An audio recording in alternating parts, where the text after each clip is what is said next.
நமஸ்காரம். பி குருஸ் தமிழ் சார்பாக நான் உங்கள் ஸ்ரீ ஐயர். இன்று நம்முடன் மீண்டும் பஞ்ச் அருண் இணைகிறார். வாருங்கள், அவரை சந்திப்போம். நமஸ்காரம் சார், எப்படி இருக்கீங்க? நமஸ்காரம் மிஸ்டர் ஐயர், நான் நல்லா இருக்கேன். பஞ்ச் அருண் அவர்களே, இது வந்து 2வது 3வது தடவை ஆறுது. இந்த கவர்மெண்ட் ஏதாவது மோடி அரசு வந்து ஏதாவது ஒரு நல்ல விஷயம் பண்ணித்தனா அதை பாராட்டலாம் அப்படின்னு நம்ம அதை பத்தி கொஞ்சம் புகழ்ச்சியா பேசி இதனுடைய நன்மைகள் என்ன அப்படின்லாம் சொல்லி முடிக்கிறதுக்குள்ள வாபஸ் வாங்கிட்டுறாங்க. இந்த ஃபார்மர்ஸ் பில்லா இருக்கட்டும், இப்போ இந்த சிஜேபியோட. சார், சிஜேபி என்பது என்ன, ஒரு பொலிட்டிக்கல் பார்ட்டியா? இல்ல, நாங்க பசங்க வந்து வேலை இல்லாம சுத்திட்டு இருக்காங்க. அதுல ஒருத்தன் வந்து பாஸ்டன்ல இருந்து வந்திருக்கான். பாஸ்டன்ல தான் ஐன்ஸ்டைன் இன்ஸ்டிடியூட் இருக்கு. அங்க 198 வகைகளில எப்படி ஒரு கவர்மெண்ட்டை வந்து குலைக்கலாம்ன்ற ஒரு பேப்பரை போட்டிருக்காங்க. அவன் வரானா, இங்க உட்காரானா, பந்தல்ல நிப்பானாமா, இவங்க ஜோக் அடிப்பாங்க, இவங்க இஷ்டத்துக்கு சொல்லுவாங்களாமா. அதுக்கு வந்து உடனே சர்க்கார் வந்து ஓகே, உங்களுடைய நிபந்தனை எல்லாவற்றையும் ஏற்றுக்கொள்கிறோம் அப்படின்னு அவன் சொல்றான். அவனோட பக்கத்துல உட்காந்து அவன் வேணாம், மரியாதையோட அவர் சொல்கிறார். அவர் பக்கத்துல 2 மினிஸ்டர்ஸ் உட்காந்து இருக்காங்க. அவங்களும் ஒண்ணுமே பதில் சொல்ல. அப்படின்னா என்ன, செய்த தவறுகள்லாம் அப்படியே விட்டுருவாங்களா? எத்தனை பேருக்கு அடிபட்டு இருக்கு? நான் என்கிட்ட டேட்டாவே இருக்கு. 100க்கும் மேலான போலீஸ்காரர்களுக்கு அடிபட்டிருக்காங்க. 60க்கும் மேல ஸ்டூடெண்ட்ஸுக்கு அடிபட்டிருக்காங்க. 15 எஃப்ஐஆர் ஃபைல் ஆயிருக்கு. ஒரு நாளைக்கு 10,000 பேர் குழுமி இருக்காங்க இந்த ஜந்தர் மந்தர்ல. நேத்திக்கு ஏதாவது 24 மணி நேரத்துக்குள்ள இதை கம்ப்ளீட்டா வால் ஆஃப் பண்ணிட்டாங்க. வால் ஆஃப்னா என்னன்னா, உள்ள போறது வெளில வர்றது கஷ்டம் அப்படிங்கிற மாதிரி ஏதோ சிச்சுவேஷன் வந்திருக்கு. இதெல்லாம் பண்ணிட்டு இப்ப திடீர்னு பேக் ஃபுட்ல போயிட்டாரு. என்ன சார் விஷயம்? சேட் டே ஃபார் டெமோக்ரஸி அப்படின்னு சொல்லலாம் நினைக்கலாம். அப்படின்னா this is democracy for you and for that matter for everybody. இந்த அரசியலுக்கு இலக்கணம் வகுத்தவர் அரிஸ்டாட்டில். அவர் என்ன சொன்னார்னா, democracy is a deviant or the perverted form of polity அப்படின்னு சொன்னார். 3 டைப் ஆஃப் கவர்னன்ஸ் அவர் சொல்றார். அதாவது கிங், அதனுடைய டீவியன்ட் பெர்வர்டட் ஃபார்ம் வந்து டிரனி அப்படின்றார். அதுக்கப்புறமா அரிஸ்டோக்ரஸி, அதனுடைய டீவியன்ட் ஃபார்ம் வந்து ஆலிகார்ச்சி அப்படின்றார். அதே மாதிரி பொலிட்டி, இது வந்து அந்த குட் ஃபார்ம், அதனுடைய டீவியன்ட் ஃபார்ம் தான் வந்து டெமோக்ரஸி அப்படின்னு சொல்றாரு. அதுக்கு அவரு விளக்கமும் கொடுக்கிறார். பொலிட்டி அப்படின்றது வந்து power in the hands of many people. Many in the sense thousands கிடையாது, ஒரு குரூப். அதனுடைய deviant form when power goes to more hands, அதுதான் டீவியன்ட் ஃபார்ம் அப்படின்னு சொல்றாரு. அத வந்து சிம்பிளா ஒரே ஒரு வார்த்தையில சொல்லணும் அப்படின்னா மோபோக்ரஸி.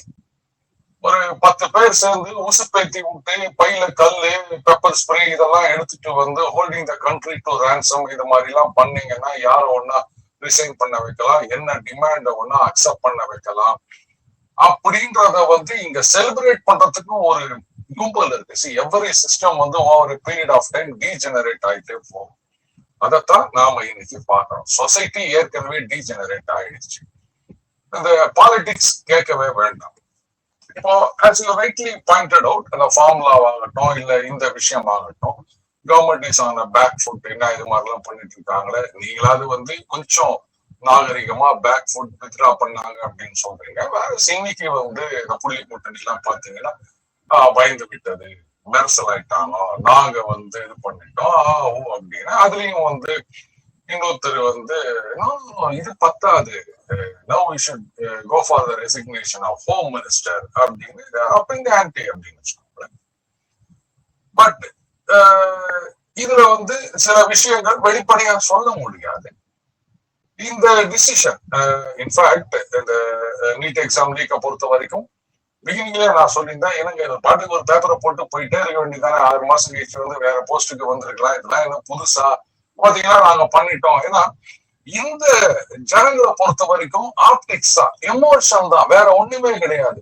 ஒவ்வொரு வருஷமும் வந்து மழை வந்து வீட்டுக்குள்ள வெள்ளம் வந்துச்சு அப்படின்னா, ஏன்னா வருஷம் வீட்டுக்குள்ள தண்ணி வருது, என்னடா பண்றீங்க காசு அப்படின்னு யாரும் கேட்க போறது கிடையாது. மந்திரி வந்து பார்த்தாரா, எம்எல்ஏ வந்து பார்த்தாரா, சிஎம் வந்து பார்த்தாரா, அவங்க வந்து பார்த்து உணவு பட்டம் கொடுத்துட்டு போயிட்டாங்க, நமக்கு சந்தோஷம். மந்திரியே நேரம் வந்தாருப்பா வேட்டியை மச்சி கட்டிட்டு அப்படின்னு. அப்போ நீங்க எந்த ஆடியன்ஸ்க்கு படம் எடுக்கிறீங்க அப்படின்றது முக்கியம் இல்லையா? அந்த மாதிரிதான் நானும் பாக்குறேன். இப்போ இந்த இடத்துல வந்து அன்னைக்கே ரிசைன் பண்ணியிருந்தா அப்படின்னு நான் கூட யோசிச்சிருந்தேன். ஆனா ஒரு விதத்துல வந்து இது ஒரு ஸ்ட்ராட்டஜிக் கேமா தான் நான் பாக்குறேன். ஏன்னா அன்னைக்கே ரிசைன் பண்ணியிருந்தாங்கன்னா அப்ப அவங்களுடைய டிமாண்ட் வந்து home minister or prime minister அப்படின்னு போயிருந்திருக்கும். சரிங்க, அதுதான் வந்து எஜுகேஷன் மினிஸ்டர் ரிசைன் பண்ணிட்டாரு அப்படின்னு ஸ்டாண்ட். ஆனால் அங்க உள்ளுக்குள்ள ஏற்கனவே ஒருத்தர் சொல்லிக்கிறார், ஞாபகம் இருக்கா, கரசின் ஊத்தி வச்சிருக்கு, எப்ப பத்திக்கும் தெரியாது அப்படின்னு சொல்லியிருக்க. அந்த ஒரு மாதிரி இன்சிடென்ட் நடக்கக்கூடாது அப்படின்றதுக்காகத்தான் கவர்மெண்ட் வந்து அவரை ரிசைன் பண்ண வைக்காம வெயிட் பண்ணி இப்ப வந்து அவங்களுக்கு கன்செஷன் கொடுத்திருக்கா மாதிரி. இது வந்து ஸ்ட்ராட்டஜிக் ரெட்ரைட் அப்படின்னு சொல்லலாம். சில நேரங்கள்ல வந்து அப்படித்தான் அப்படின்னு ரிஜிடா இருக்கிறதுக்கு பதிலாக கொஞ்சம் வளைஞ்சு கொடுத்து போறது வந்து பெட்டர்னு தான் நான் நினைக்கிறேன். எப்பவுமே ஆடு வந்து நம்மளை பார்த்து கீழே குனியுது அப்படின்னு சொன்னா நமக்கு வணக்கம் சொல்றது இல்லை, அடுத்தது முட்டி தூக்கி தள்ளும் அப்படின்றத புரிஞ்சுக்கணும்.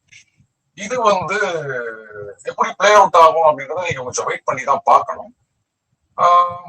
ஆனா என்ன பொறுத்த வரைக்கும் இதுல வந்து வெக்கப்படுறதுக்கோ எதுவும் இருக்கிறதா எனக்கு தெரியல. மேபி இந்த புள்ளி கூட்டணியில இருக்கவங்க ஒன்னா வெற்றி வெற்றி அப்படின்னு இந்த தேவர் படத்துல எல்லாம் ஃபர்ஸ்ட் சீன்ல ஒரு டயலாக் வரும், அந்த மாதிரி குதிச்சுட்டு தெரியலாம். சோ அவங்க பொறுத்த வரைக்கும் அந்த டெஸ்பரேஷன் அண்ட் ஃப்ரஸ்ட்ரேஷன் அப்படின்னு தான் நான் சொல்லலாம். யாரோ போராட்டம் பண்ணி ரெசிக்னேஷன் வாங்கினதை வந்து இவங்க பேருக்கு முத்திரை குத்துறதுக்கு நாகரிகம் கருதி சில விஷயங்களை நான் சொல்ல வேண்டாம்னு பாக்குறேன். இனிஷியல் அத்தோட விட்டுறேன், அது மத்தவங்க புரிஞ்சுக்கிட்டோம், அந்த மாதிரிதான் இருக்கு. இதை வச்சு வந்து இதுக்கு நியூ லீஸ் ஆஃப் லைஃப் கிடைச்சிடுச்சு, நாங்க அது பண்ண போறோம் அப்படின்னு நினைச்சீங்கன்னா பண்ணிட்டு போங்க, அது உங்களுடைய ரைட் டு கமிட் ஹராக்கரி, அதை யாரும் வந்து தப்புன்னு சொல்ல முடியாது. கொஞ்சம் இது வந்து தேசிய சிந்தனை இருக்கவங்களுக்கெல்லாம் வந்து லாஸ் மாதிரி தான் தோணும். ஆனா சில நேரங்கள்ல வந்து அந்த ரிட்ரீட் அப்படின்றது அவசியம். அப்படி இல்லைன்னா ஹிட்லர் மாதிரி தான் அடி வாங்கிட்டு இருப்பான். அன்னைக்கே அவர் சொன்னதை கேட்டிருந்தாருன்னா maybe history would have been rewritten in a different manner. அந்த மாதிரி சொல்றதுக்கு யாரும் இல்லை, அதை கேட்கறதுக்கு அந்த ஆள் இல்லை. அப்படின்றதுனால சில நேரங்கள்ல விட்டு கொடுத்து போவது அப்படின்றது வந்து அரசியல்ல தவிர்க்க முடியாது. அருண் சார், நான் இன்னொரு கேள்வி கேட்க விரும்புறேன். இப்போ நீட் எக்ஸாம் வந்து இப்படி தபான்னு கத்திட்டு இருக்காங்களே, பஞ்சாப்ல ஃபார்மா எக்ஸாம்ல குளறுபடி நடந்திருக்கு, அங்க போராட்டம் நடந்துட்டு இருக்கு. அதே மாதிரி கர்நாடகா பப்ளிக் சர்வீஸ் கமிஷன்லயும் இது நடந்திருக்கு, கூதல் நடந்திருக்கு. இது கர்நாடகால காங்கிரஸ் அரசாங்கம், அங்க ஆம் ஆத்மி பார்ட்டி அரசாங்கம். இதெல்லாம் எடுத்து வச்சு டீட்டெயிலா புட்டு வச்சு இதுக்கு ஃப்ரண்ட் ஃபுட்ல திரும்பி ரெஸ்பான்ஸ் கொடுக்கறதுக்கு இல்ல அதுக்கு அஜிடேஷன் பண்றதுக்கு ஏன் பாஜக தயங்குறது? நான் ஒண்ணு சொல்லட்டேன். நீங்க வந்து America is a country of immigrants அப்படின்னு சொல்லுவாங்க. இனிஷியலா வந்த இமிகிரண்ட்ஸ் அவங்க எல்லாம் பாத்தீங்கன்னா இங்க வந்து they have to start a new life, கஷ்டப்பட்டு உழைக்கணும். அப்பதான் வந்து ஏன்னா இங்க வந்து எல்லாத்தையும் விட்டுட்டு தான் இங்க வராங்க, ரைட்? நான் சொல்றது அந்த ரெட் இண்டியன்ஸ் இருக்கும்போது உள்ள வந்த குரூப் சொல்றேன். அதுக்கப்புறமா கொஞ்சம் கொஞ்சமா வந்து ரொம்ப கஷ்டப்பட்டு உழைச்சாங்க, சொத்து சேர்த்தாங்க, கொஞ்சம் கொஞ்சமா பணக்காரனானாங்க. அதுக்கு அடுத்த வந்த தலைமுறை கிட்ட அந்த ஃபயர் இருக்கு, உழைச்சாதான் அப்படின்றது இல்லை, ஒரு மாதிரியான ஒரு காம்ப்ளசன்சி செட் ஆயிடுச்சு. மெத்தனம் பாஜக, ஆமா, பாஜகவை பொறுத்த வரைக்கும் இது வந்து சரியான நேரத்துல நடந்திருக்க ஒரு விஷயம் அப்படின்னு நினைக்கிறேன். ஏன்னா நெக்ஸ்ட் இயர் வந்து யூபியில எலெக்ஷன் வரப்போகுது. எதிர்க்க வந்து ராகுல் காந்தி தான் இருக்காரு. அதனால வந்து இட்ஸ் லைக் எதிர்க்க இந்த டீமா நம்ம ஒண்ணுமே ப்ரிப்பேர் பண்ண வேணாம் அப்படின்னு நம்ம கிரவுண்டுக்கு போறோம் இல்லையா? அந்த மாதிரியே இருந்தவங்களுக்கு ஒரு வேக்கப் கால் அப்படின்னு சொல்லலாம். எங்கேருந்து ஒன்னா வரலாம், இது ஓட்ட ஸ்பிளிட் பண்ணுமா இல்ல ஓட்ட ஒட்டுக்கா அள்ளிட்டு போகுமா? ஏற்கனவே வந்து இன்ஸ்டாகிராம்ல ஒரு ஃபால்ஸ் நெரேட்டிவ் அப்படின்றது வந்து பயங்கரமா சுத்திட்டு இருக்கு. இதுக்கு கவுண்டர் பண்ணணும் அப்படின்னா நீங்க எல்லாம் இன்ஸ்டால போங்க, ரீல்ஸ் போடுங்க, அது கிடையாது கவுண்டர். முதல்ல அதை புரிஞ்சுக்கணும். நேற்று கூட ஒரு நியூஸ் பார்த்தேன், இந்த மாதிரி வந்து அமைச்சர்கள்லாம் நீங்க வந்து ரீல்ஸ் இன்ஸ்டாகிராம் அதுலலாம் வந்து கம்யூனிகேட் பண்ணுங்க அப்படின்னு சொன்னது. அது கிடையாது மேட்டர். இன்ஸ்டாகிராமோட அல்காரிதம், அதுவும் இப்ப அது ப்ரமோட் பண்ணிருக்கிறது அப்படின்றதெல்லாம் வேற நெகட்டிவ் இஷ்யூஸ், அதுதான் போறது அப்படிங்கும் போது ரொம்ப ஸ்ட்ராங்கா. இதுல இன்னொரு சிக்கல் என்னன்னா, பாஜக இப்ப என்ன நினைச்சிட்டாங்க, நாம எதுவும் கவுண்டர் பண்ண வேண்டாம், நம்ம கட்சி தொண்டர்கள் நிர்வாகிகள் இவங்க எல்லாம் இருப்பாங்க, அவங்க கவுண்டர் பண்ணுவாங்க, நாம எதுக்கு பண்ணணும் அப்படின்னு நினைக்கிறாங்க. அவங்க எம்பி இல்ல, அவங்க மினிஸ்டர் கிடையாது, அவங்க எம்எல்ஏ கிடையாது. உங்களுக்கு அந்த பொறுப்பு வேணும். எல்லாமே வந்து மேல இருக்கவன் பாத்துப்பான், மேல இருக்கவன் பாத்துப்பான் அப்படின்ற மாதிரி இங்க கீழே இருக்கவன் பாத்துப்பான்னு விட்டுட்டு இருந்தீங்கன்னா அப்புறம் நீங்க எதுக்கு இருக்கீங்க? பதவின்னா அவங்க கிட்ட இருக்கா, அது அவங்க கிட்ட இருக்கா? சோ அந்த ஒரு சிஸ்டத்தை அவங்க டெவலப் பண்ணணும், கவுண்டர் கொடுக்கணும். அவங்க இன்ஸ்டாகிராம்ல கொடுத்தா இன்ஸ்டாகிராம்ல இவங்க ஒன்னும் அது என்ன சொல்றது, டூ ஸ்ட்ரோக் இன்ஜின் அம்பாசிடர் மாதிரி அந்த காலத்திலேயே இருக்காங்க. எல்லாம் மாறி போச்சுங்க. இப்ப எஸ்யூவி காலம் ஆயிடுச்சு. இப்போ நீங்க வந்து நான் வந்து பேஸ்புக்ல இருந்து இப்பதான் ட்விட்டருக்கு வந்திருக்காங்க. அப்போ இந்த இன்ஸ்டாகிராம்ல மினிஸ்டர் அப்படின்றத விட ஏன் பாஜக வந்து இந்த மாதிரி ஜென்சியே இல்லையா? எத்தனையோ லட்சக்கணக்கில் இருக்காங்க. அவங்களை கோஆர்டினேட் பண்ணிட்டு போறதுக்கு இவங்களுக்கு வந்து இன்ட்ரெஸ்ட் இல்லையா, இல்ல டைம் இல்லையா, ரிசோர்ஸ் இல்லைன்னு மட்டும் சொல்லாதீங்க. அது முதல்ல சொன்ன ரெண்டு தான் இல்லைன்னு நினைக்கிறேன். இப்பவாது அவங்க கோஆர்டினேட் பண்ணி ஒரு பெரிய சிஸ்டத்தை டெவலப் பண்ணல அப்படின்னு சொன்னா இன்னைக்கு தமிழ்நாட்டுல நடந்தது நாளைக்கு வந்து நாடு முழுக்கும் ரெப்ளிகேட் ஆகிறதுக்கும் நிறைய சான்சஸ் இருக்கு. சோ இனியோ 3 வருஷத்துக்கு முன்னாடி, எலெக்ஷனுக்கு 3 வருஷத்துக்கு முன்னாடி நடந்த வரைக்கும் இது அட்வான்டேஜ் பிஜேபி தான் நான் நினைக்கிறேன். மிஸ்டர் ஐயா, மிக்க நன்றி சார். லாஸ்ட் கேள்வி, நீங்க ரொம்ப கரெக்டா சொன்னீங்க. இன்ஸ்டாகிராம் வச்சு ஜெயிச்ச ஒரு பார்ட்டி தாவேக்கா அப்படின்னு பரவலாக எல்லாருமே அலசிருக்காங்க. அதுதான் கன்க்ளூஷன் வருது. ஏன்னா ஒரு பர்டிகுலர் செக்மெண்ட்டை வந்து அவ்வளவா மற்ற கட்சிகள்லாம் கவனிக்கல, அதுல போய் இவங்க போட்டிருக்காங்க, அந்த அப்படியே கொத்தா இவங்களுக்கு ஓட்டு போட்டிருக்காங்க அப்படின்னு.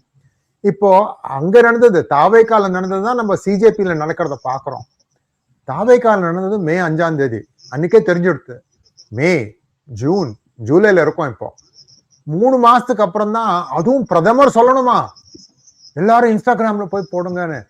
எங்க ஏன்னா அவனுக்கு என்ன மூளையில் கிடையாதா? எனக்கு அது ரொம்ப கஷ்டமா இருக்கு. இது அவர் வந்து அது சொல்றாராம், அதை வந்து பெருசுப்படுத்துறாங்க, எல்லாரும் இன்ஸ்டாகிராம் யூஸ் பண்ணுங்க அப்படின்னு. I don't understand this logic sir. நான் உங்களுக்கு பி குருஸ்ல வந்து எப்போ இது நான் ஐ திங்க் மார்ச்ல நினைக்கிறேன், பிப்ரவரியில இருந்து நான் ஆரம்பிச்சேன். நான் இன்ஸ்டாகிராமுக்காக தனியா கண்டென்ட் போடுறது. நான் வந்து தாவேக்கா ஜெயிக்கும் அப்படிங்கறதுனால பண்ணல. நான் எதுக்காக பண்ணேன்னா, என்னுடைய சேனலினுடைய growth வந்து சேச்சுரேட் ஆகுது. அப்போ என்ன, எந்தெந்த டெமோகிராபிக்ல பாக்குறாங்க அதை நீங்க பார்க்கலாம், அனாலிசிஸ்ல பார்க்கலாம், எந்த வயது உள்ளவர்கள் பாக்குறாங்கன்னு. அப்ப எனக்கு பெருசா கிளியரா தெரிஞ்சது கேப். 35க்கு கீழே இருக்கிறவங்க யாருமே பாக்குறது இல்ல பி குருஸ் யூடியூப் வீடியோஸ்லாம் அப்படின்னு. அப்ப நான் ஆராய்ச்சி பண்ணேன். ஆராய்ச்சியில தெரிய வந்தது என்ன அப்படின்னா, டிக்டாக் இந்தியால இல்ல. நான் வந்துடுறேன், கேள்விக்கு வந்துடுறேன்.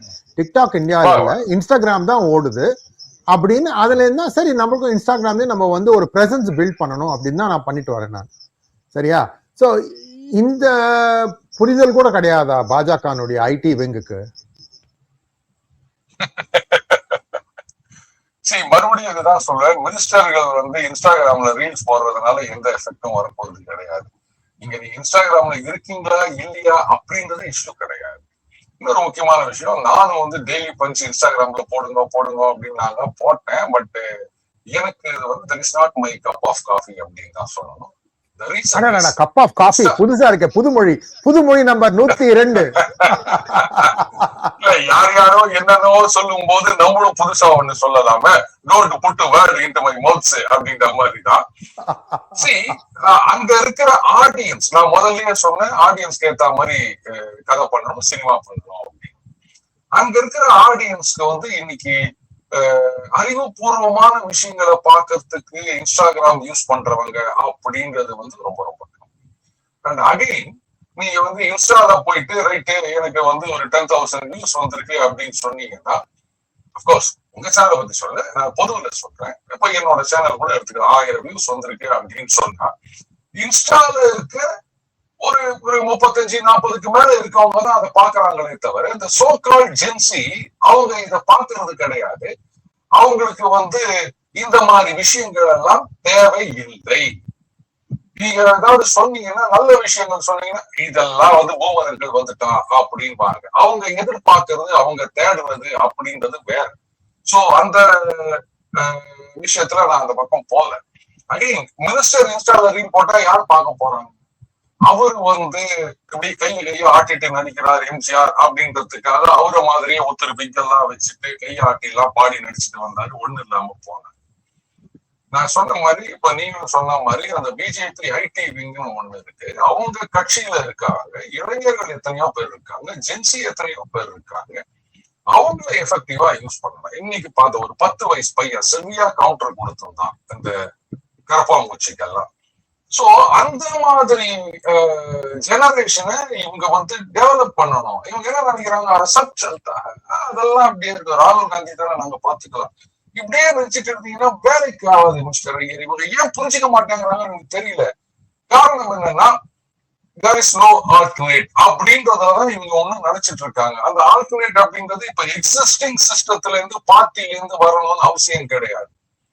இத கலாய்க்கிறதுக்கு ஏன்னா இப்ப அனார்கிஸ்ட்னு பெருமையா சொன்னவர் அரவிந்த் கெஜ்ரிவால், அவரோட மாடல் எல்லாம் ஒர்க் அவுட் பண்ணாரு. இப்ப ஒண்ணு இல்லாம போயிட்டோம் அப்படின்றதுனால இப்ப மறுபடியும் புதுசா இன்னொரு இது என்ன சொல்றது, அந்த இயந்திராதான் சொல்லணும் ஒண்ணு, அதுக்கு பதிலாக இன்னொன்னு, ரெண்டுமே ஒண்ணு அப்படின்ற மாதிரிதான் இங்க நடந்துட்டு இருக்கு. எல்லாமே வந்து ஒரு எக்ஸ்பெரிமெண்ட். இது ஃபெயில் ஆயிடுச்சா, அதுக்கு பதிலாக நாங்க இதை தருவோம். பட் எல்லாமே அடிப்படையில ஒண்ணு, பின்னாடி இருந்து இயக்குவது ஒண்ணு, அந்த பப்பட்டியர் ஒண்ணு, பப்பட் தான் மாறுது. இத புரிஞ்சுக்கல அவங்க. இனிமேலாவது அவங்க புரிஞ்சுக்கணும். மினிஸ்டர் ரீல்ஸ் போடுறதோட இல்லாம மினிஸ்டர் ரீல்ஸ் எல்லாம் ரீச் இருக்காது. இதுல இன்னொன்னு கூட நான் கேள்விப்பட்டேன், பிரைம் மினிஸ்டரோட அந்த வீடியோ வந்து 303 மில்லியன் வியூஸ் போயிருக்கு அப்படின்னு.